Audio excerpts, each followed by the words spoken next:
नमस्कार, सिंधुदुर्ग स्पेशलमध्ये आपला स्वागत आहे। तर ही लोक टेम्पो भरून देवस्थानाच्या इथं चालली, सिधाच्या डोंगरावर। इथं खूप मोठं देवस्थान आहे आमच्या गावचं, खूप उंच डोंगर आहे। लोक अशी टेम्पोत भरून होरतात सकाळी आणि संध्याकाळपर्यंत लोकांना परत आणून सोडतात। दिवसभर टेम्पो चालूच असतात आणि चालत जायचा म्हणजे खूप त्रास होता, चढाव गाडी पण चढणार नाही। पण आमची गाडी नवीन असल्यामुळे या वर्षी गाडी चढली। गेल्या वर्षी गाडी चढांग नाही होती, आमची बारकी गाडी घेऊन गेली, दुसरी गाडी होती। आता स्कॉर्पिओ असल्यामुळे स्कॉर्पिओ चढली वरती डोंगरावर। तर असं आहे आमच्या गावचा असा जागृत देवस्थान। असा 300 वर्षापूर्वी समाधी घेतली, जिवंत समाधी, छोटीशी समाधी होती आणि आता त्याचं मंदिर बांधल्याने मोठा जागृत देवस्थान म्हणजे नवस केलेल्यांना पावतो आमचा देव, असं या देवस्थान असा। तर दिवसभर मग बायका असतात, संध्याकाळच्या बायकांचा प्रवेश नाही तिकडे आणि संध्याकाळचे सगळे गाडीवर चढणं। संध्याकाळी मग पाहुणे वगैरे म्हणजे जे नारळ वगैरे येतात त्याचं वगैरे हे करतात, ते विकत वगैरे घेतात जास्त पैसे देऊन। गोव्यातले लोक वगैरे भरपूर येतात, ह्या एका बांड्यातून म्हणा गोव्यात ठिकाणाहून मला वाटतं हजाराच्या वरती लोक असतात संध्याकाळचे, रात्रभर डोंगरावर असतात। असं आहे आमचं देवस्थान असं। तुम्ही पण एकदा नक्की यावं आमच्या गावात। नवसाला पावणार आमचा डोंगर। टेम्पोला इथेच येतो बघ, त्याला चढायला वेळ लागला, तो पण तसंच करसेल रेसवर उभा आपण पण आता त्या टर्नला ना खाली उभं राहू आपण, तो चढेपर्यंत आहे ना।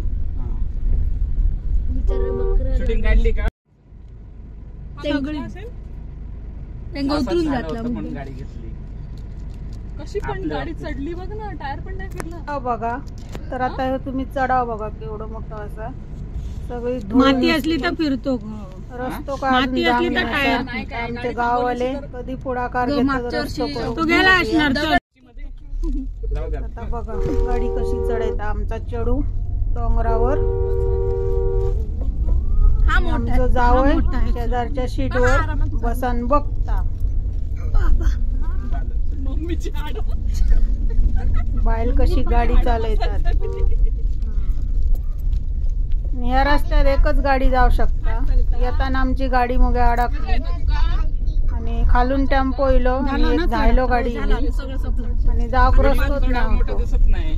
मग झायलोवाल्याक कशी तरी आम्ही जाऊन जागा दिली, पूर्ण सीट पाडून झोपलो, टेम्पो बंद पडलो, टेम्पो बंद पडलो आणि रस्तोच नाही। मग आमचे चुलत भाव वगैरे कोण कोण त्यांचे मुलं वगैरे ते होते, त्यांनी जाऊन घराकडे खोरा बिरा घेऊन इले आणि मग रस्तो केले जाऊन थोडंसं आणि मग आमची गाडी निघली।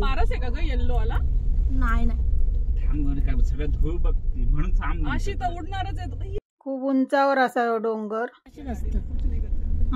तसेच लोक असतात। पाऊलू पाऊलू पाऊलू चिदा पाऊलू पाऊलू हॅलो हॅलो बाबा, एकदाच डंपर भरपूर माती सोडतं। हा ना, खूपच बघ, आतले सुद्धा खातात आणि बाहेरचे पण खातात। ट्रक वाला ट्रक चाललाय।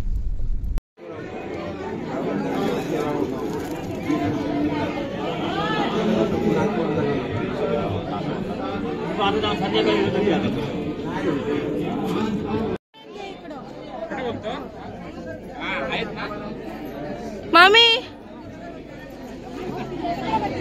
लक्ष इकडे बघ।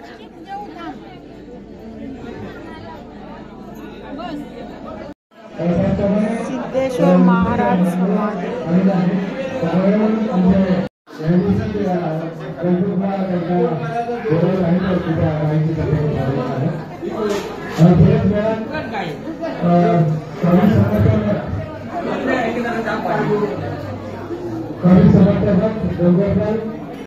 त्या लेकराची पुण्या ठिकाणच्या त्या एरिया जिल्ह्याला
कशाला दुपारचा असा या व्हेज जेवण असतं, संध्याकाळी मग अंगवणी असतं, पोटभर जेवा त्याचं जेवण असतं.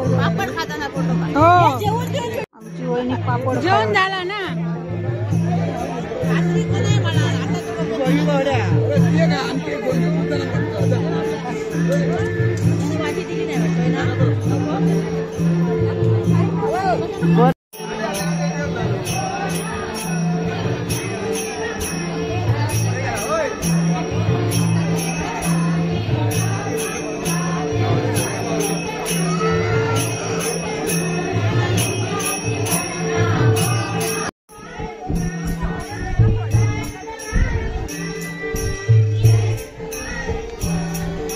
उंच डोंगर असा आहे बघा, पूर्ण गोवा दिसता. हो इकडं आमच्या डोंगरावरून मंदिराच्या इथून पूर्ण गोवा दिसता. आता इथं ना आता काय इकडं थोडासा झूम केलेला पण तुमका दिसता का काय माहित नाही.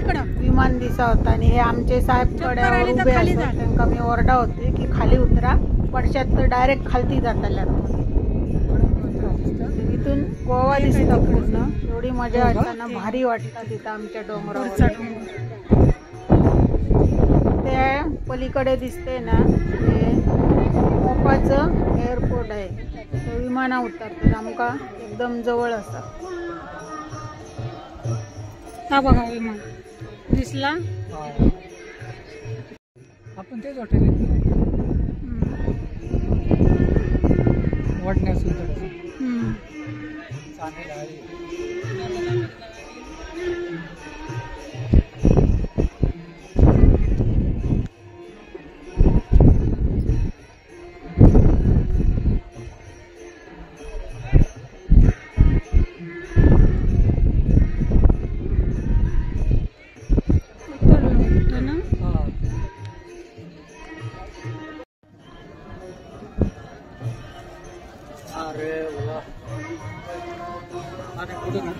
विमान बघितलं आम्ही.